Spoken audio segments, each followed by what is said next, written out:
Hello welcome to Kumar 85 बच्चों। आज हम लोग थर्ड क्लास का हिंदी का चैप्टर नंबर 14 करने जा रहे हैं, जिसका नाम है सबसे अच्छा पेड़।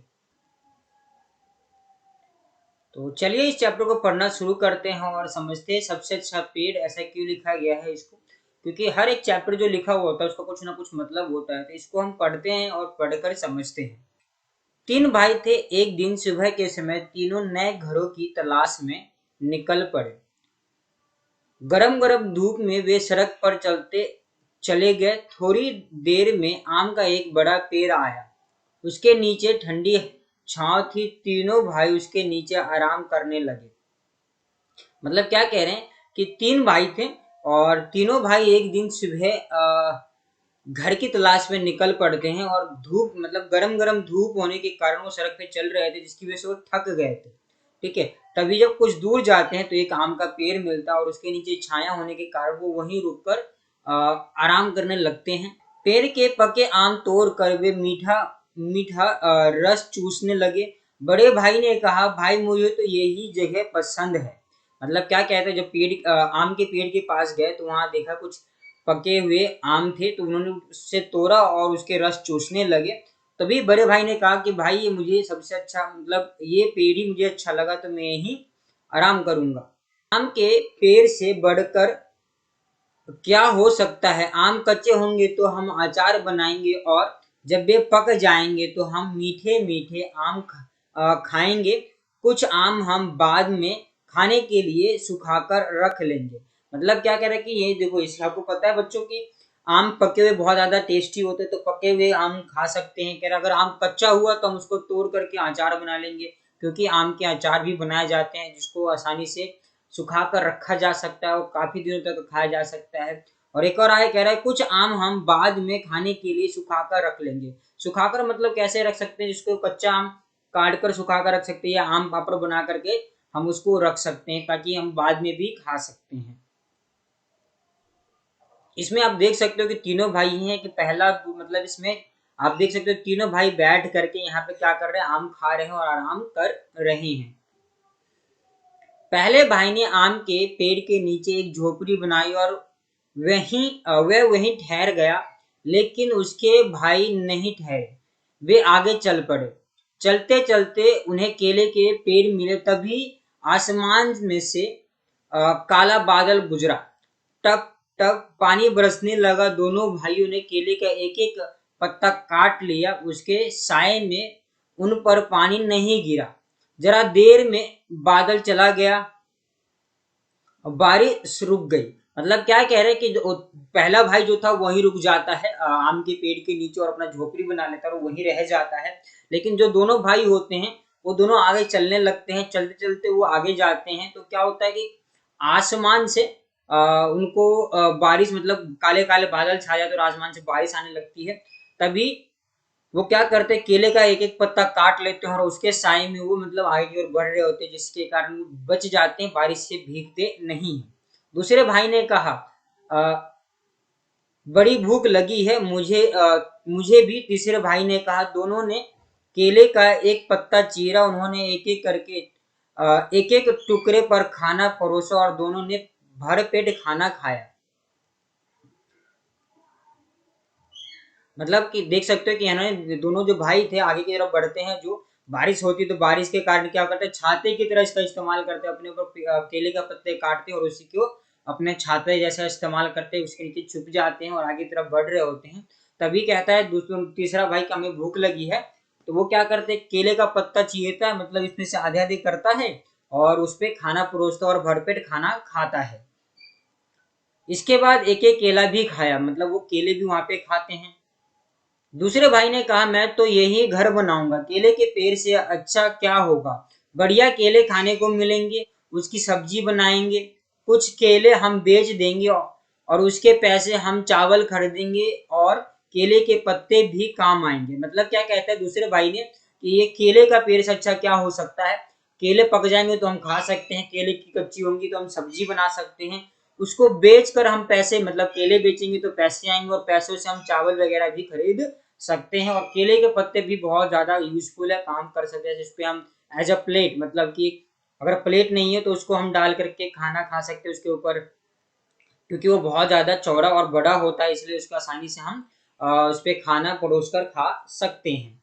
इसलिए दूसरे भाई ने वहीं अपना झोपड़ी बना लिया। मगर तीसरा भाई आगे बढ़ता चला गया। चलते चलते उसे नारियल का एक पेड़ मिला। पेड़ बड़ा लंबा और पतला था। तीसरे भाई ने कहा, कैसी प्यास लगी। मतलब तीसरे भाई को आगे बढ़ता है तो उसको प्यास लग जाती है और उसको एक नारियल का पेड़ मिलता है। एक नारियल जमीन पर टपक पड़ा। तीसरे भाई ने अपना चाकू निकाला, खर नारियल की जटाएं साफ की, साफ हो गई। फिर उसने नारियल के छिलके में छोटा सा छेद किया और उसका ठंडा मीठा पानी पिया। मतलब प्यास लगी हुई थी तो क्या करता, तभी मतलब अचानक से एक नारियल टूट के गिर जाता तो वो काटता है और अपने चाकू से और उसके नारियल के पानी को मतलब पी लेता है और उसमें से ठंडा मीठा पानी मिलता है। नारियल का नारियल के पेड़ की एक छोटी सी छांव। तीसरा भाई उसी छांव में बैठ गया और सोचने लगा। मतलब नारियल के पेड़ देख सकते हो, नारियल के यहाँ पे छांव होता है, छांव की मतलब तो उसी के पास बैठ कर वो कुछ सोचने लगता है। आम का पेड़ बहुत बढ़िया होता है और आम भी बड़ा अच्छा फल है। केले का पेड़ बड़े काम का होता है और केला खाने को अच्छा होता है। मतलब वो तीसरा भाई मतलब बैठा बैठा सोच रहा है कि आम का पेड़ भी बढ़िया है, केले का पेड़ भी बहुत बढ़िया है। पेड़ नीम का भी अच्छा है, उसकी दातुन बड़ी अच्छी रहती है। घर में कोई बीमार हो तो लोग नीम की टहनियां दरवाजे पर लटका देते हैं। मेरे पास नीम का पेड़ हो तो मैं उसकी टहनियां बेच सकता हूँ और पेड़ मुझे ठंडी छांव भी देगा। और अगर कहीं मेरे पास एक रबड़ का पेड़ होता तो मैं अपना चाकू निकाल कर पेड़ की छाल में एक लंबा चीरा लगा देता और चीरे के तले में एक प्याला रख देता। पेड़ के दूधिया रस को मैं प्याले में भर लेता और रस को पका कर मैं रबड़ बना लेता। मतलब रबड़ आपने बच्चों देखा हो, इरेजर जो मिटाते रबड़, तो उससे क्या होता है, पेड़ की एक दूधिया रस से बनाया जाता है जिसमें बताया गया है। तो वो पेड़ को छाल को काट कर कुछ जो रस निकलता है उसको इकट्ठा करके कुछ पकाया जाता है। पकाने के बाद उसको रबड़ बनाया जाता है। तो वो भी यही कहता है कि उसको हम इस तरह से पकाकर रबड़ बना सकते हैं। और आगे रबड़ में बेच देता। रबड़ से लोग गुब्बारे, टायर और तरह तरह की चीजें बनाते। मतलब इससे देखो, रबड़ के ही गुब्बारे होते हैं, रबड़ के ही टायर होते हैं और रबड़ के और भी बहुत सारी चीजें बनाई जाती है। जैसे कि इरेजर बोला है मैंने, और भी बहुत सारी चीजें जैसे कि बनाई जाती हैं। ओके, तो पेड़ जो होते हैं बहुत ही काम के होते हैं। अच्छे पेड़ों की क्या कमी है, मतलब वो तीसरा भाई कहता है कि अच्छे पेड़ की क्या कमी है। नारियल के पेड़ पेड़ की ही सोचो। नारियल की जटाओं को काट कर मैं मोटी डोरियां बना सकता हूँ और डोरियों को मैं मजबूत चटाई भी बना सकता हूँ। मतलब कह रहा है कि नारियल को काट लूंगा तो उसकी डोरी बना सकता हूँ और डोरियों से मैं चटाई भी बना सकता हूँ। रस्सियों और चटाइयों को मैं शहर के बाजार में बेच सकता हूँ और नारियल का पानी पी सकता हूँ। मतलब कह रहा है कि जो चटाइयाँ बनाऊंगा, जो रस्सियाँ बनाऊंगा, उनको शहर में बेच सकता हूँ।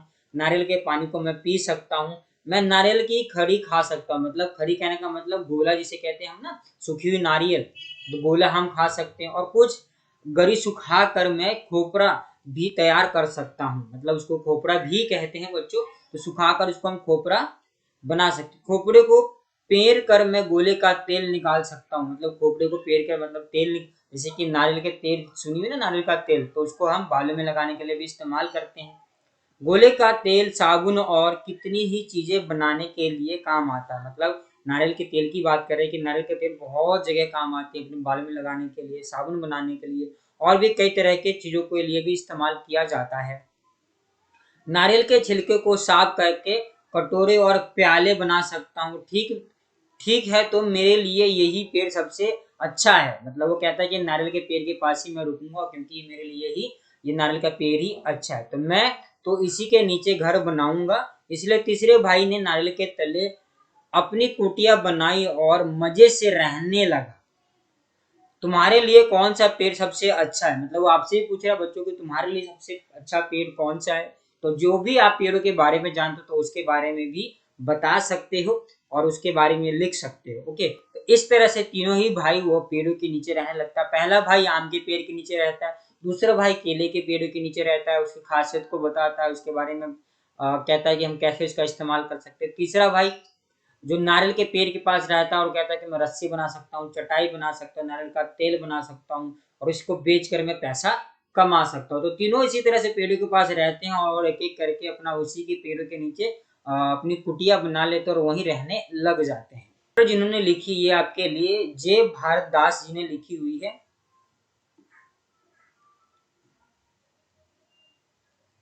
जरा सोचो तो बच्चों, ये प्रश्न के कुछ मतलब क्वेश्चंस दिए हैं, इसको क्वेश्चन को चलते हैं वर्कशीट पर वहां कंप्लीट करते हैं। जरा सोचो तो इसमें क्वेश्चन आंसर आपके लिए दिया गया है कि तीनों भाई किस मौसम में घर की तलाश में निकलते हैं। ठीक है, तो यहाँ पे उत्तर लिखा हुआ है कि तीनों भाई गर्मी के मौसम में घर की तलाश में निकलते हैं। गर्मी के मौसम था, तो यहाँ ये पूछ रहा अगला सवाल है से जुड़ा कि तुम्हें कैसे पता चला कि ये गर्मी का मौसम था। मतलब तो उत्तर लिखा है गर्मी के मौसम में ही आम खाने को मिलते हैं, तो इससे हमें पता चलता है कि वह गर्मी का मौसम था। कौन सा महीना होगा, तो यहाँ पे उत्तर अगला लिखा है जून या जुलाई का महीना हो सकता है, क्योंकि उसी महीने में हमें आम खाने को मिलते हैं। अगला प्रश्न है घर की तलाश पर निकलने से पहले वे कहाँ रहते होंगे, तो उत्तर वे अपने पुश्तैनी घर में रहते होंगे। मतलब जो पहले से उन्होंने अपने उसके पापा या दादाजी ने घर बनाया होगा उसमें वो रहते होंगे। आगे लिखा हुआ है कैसे चुनेंगे, कैसे चुनेंगे क्या मतलब है, इसको पढ़ते हैं। लिखा है इन मौकों पर तुम किस पेड़ के पत्तों का इस्तेमाल करोगे। मतलब है मेहमान को खाना खिलाने के लिए तो हमें पता है केले का पेड़, यानी केले के पत्तों का इस्तेमाल करेंगे हम। बारिश में भीगते समय छाते की तरह, तो फिर भी केले के पत्तों का इस्तेमाल करेंगे हम। ठीक है, सीटी बजाने के लिए तो आम के पत्तों का इस्तेमाल करेंगे। लिखा है रंग बनाने के लिए तो टेसू का, टेसू मतलब एक तरह से पेड़, उसके हम इस्तेमाल करेंगे। गर्मी से परेशान होकर पंखा करने के लिए तो हमें नारियल के पत्तों का इस्तेमाल करेंगे, जिससे आसानी से हम पंखा बना सकते हैं और उसको हवा कर सकते हैं। क्या लगाओगे, तो यहाँ अगला लिखा है कि तुम अगर पेड़ लगाना हो तो तुम कौन सा पेड़ लगाओगे, तुम वही पेड़ क्यों लगाना चाहोगे। मतलब कोई भी पेड़ आप लगाना चाहते हो तो क्यों लगाना चाहते हो उसका भी मतलब बताना है। तो यहाँ पे उत्तर लिखा है मैं अपने बगीचे में नारियल का पेड़ लगाऊंगा या लगाऊंगी, क्योंकि यह कई तरह से हमारे लिए लाभप्रद है। लाभप्रद मतलब कि बहुत ज्यादा लाभदायक है। नारियल का पानी और गरी दोनों ही बेहद पसंद है। मतलब नारियल का पानी पीने के लिए अच्छा लगता है और गरी कहने का मतलब गोला हमें बहुत ज्यादा पसंद आता है। मतलब उसको हम सूखा खा सकते हो, इसे बहुत ज्यादा मजेदार लगता है, तो इस तरह से आप उसको कह सकते हो। कैसे पढ़े नाम, मतलब क्या है कि कैसे किस चीज का नाम पड़ा उसके बारे में बताया गया है आप लोगों को। तो हम दांतों को मंजन से मांजते हैं, इसीलिए मंजन को मतलब मंजन को मंजन कहते हैं, इन द सेंस ब्रश को की बात कर रहे हैं। अब सोचो और लिखो इनके नाम क्यों ये क्यों है। तो दातुन तो हमारे दांत साफ करने के लिए काम आता है, इसलिए हम उसको दातुन कहते हैं। छलनी यह चाय छानने का काम आती है, इसलिए छन्नी कहते हैं। छलनी आटा छानने को भी काम आता है। मथनी ये दूध दही मथने के काम आते हैं, दूध दही मथ के हमें घी निकाली जाती है ना, तो इसलिए मथनी कहते हैं। आगे यहाँ लिखा है कि पहचानो और मिलाओ, ये कुछ पत्तों के बारे में कुछ वाक्य दिए गए हैं, वाक्यों को सही चित्र से मिलाओ। लिखा है यहाँ पे मतलब हमें कि इनको पत्ते यहाँ पे कुछ दिए गए, यहाँ पे पिक्चर, इनको क्या करना है, हमें इन लाइनों के साथ मिलाना है। तो चलिए इसको देखते हैं और करते हुए चलते हैं। यहाँ पे ठीक है, लिखा है यहाँ पे पत्ती पहचान पा रहे हो या हो तो उसका नाम भी लिख दो। मतलब अगर पत्ती के बारे में आपको पता है उसके नाम, तो उसके बारे में भी आपको लिख देना है। यहाँ लिखा हुआ है कि लंबी पतली पत्ती जो आगे से नुकीली हो, तो लंबी पतली आगे कौन सी हो सकती है, आप देख सकते हो ये वाला है जो हमें दिख रहा है, ये कौन सा होता है, आम का पत्ता होता है। ठीक है, तो हम इसको इस तरह से लिख सकते हैं। अगला आपके लिए लिया है कि नीचे से गोल गोल आगे जाकर नुकीली हो जाती है, तो नीचे से गोल और आगे जाकर नुकीली हो जाती है, कौन सा हो सकता है यहाँ पर। तो यहाँ पे पीपल लिखा हो गया है। ठीक है, पीपल मतलब कि आप देख सकते हैं कौन सा। अच्छा मैं बच्चों ये आम की बात कर रहे थे, सॉरी, तो यहाँ पे ये पीपल है, तो आप पीपल, ये पीपल का बल्कि ये वाला आम का हो जाएगा। ठीक है, नीचे से आपको देखो बोला गया है यहाँ पे कि नीचे से पीपल हो सकता है, पीपल। ठीक है, पीपल कौन सा, ये वाला है जो मैंने अभी मिलाया था बाय मिस्टेक, तो ये वाला आपके लिए पीपल हो सकता है। लिखा है कि नीचे से गोल आगे जाकर नुकीला हो जाता है। ठीक है, तो ये वाला हो जाएगा। आगे लिखा है जिसके किनारे लहरदार हो, तो लहरदार किसके किनारे होते हैं, आप देख सकते हो यहाँ पर ये वाला है, तो क्या कौन सा है, केले का पत्ता, तो केला आप लिख दोगे। ठीक है, गोल पत्ता, तो गोल पत्ता किसका होता है? कमल का होता है, जो सबसे ऊपर था। गोल पत्ता हमने देखा है कमल का, क म और ल लिख देंगे, जो सबसे ऊपर था। आप इसको इससे मिला सकते हो यहाँ पर, ठीक है। ये वाला जो पत्ता है ये इस तरह सबसे नीचे जा करके आप उसको मिला दोगे, ओके। इस तरह से आपको मिला देने हैं। पहचानो तो पहचानना है मतलब यहाँ पे देखो कि इनमें से कौन सी चीज किससे बनी है, ठीक है। तो यहाँ पे देख सकते हो ये नारियल से बना हुआ है, नारियल आप लिख सकते हो वहां पर किससे बनी हुई है, ठीक है, नारियल से, ठीक है। ये भी आप नारियल का चाहो तो नारियल का बता सकते हो, लेकिन चटाई भी नारियल के पन्ना से बना हुआ है, ठीक है। ओके, अगला अगर इसकी बात करें तो ये बांस से बना हुआ है, बांस, ठीक है। बलून ये पेड़ों से बना है, मतलब बलून बोला पेड़ों के रस से, तो किसी भी पेड़ का आप बना सकते हो, बता सकते हो। और ये रबड़ है, रबड़ से बना है, मतलब कि रबड़, रबड़ पेड़, रबड़, ओके, रबड़ है। रबड़ मतलब पेड़ की रस से निकलता है, ये भी आपको रबड़ मतलब पेड़ों से ही बनता है। तो आप दोनों के लिए आप लिख सकते हो पेड़ों के रस से, पेड़ों के रस से बना हुआ, तो दोनों ही आप इस तरह से कर सकते हो, ओके। ताकि तुलना करो, तुलना करो मतलब सही जगह पर सही का निशान लगाओ। लिखा है सबसे घना, अब देखो सबसे घना कौन सा पेड़ होता है? सबसे घना नारियल का होता है या आम का होता है, केले का? तो आम का होता है। सबसे ऊंचा नारियल का होता है। चढ़ने में सबसे आसान कौन सा होता है? तो आम का पेड़ होता है। सबसे मोटा तना किसका होता है? तो आम का होता है। सबसे बड़े पत्ते किसके होते हैं? तो केले के होते हैं। सबसे मीठा फल कौन सा होता है? तो यहाँ पे आम होता है। और फल खाना सबसे आसान कौन सा है? तो केले का, ओके। इस तरह से आप उसको लिख सकते हो, ओके।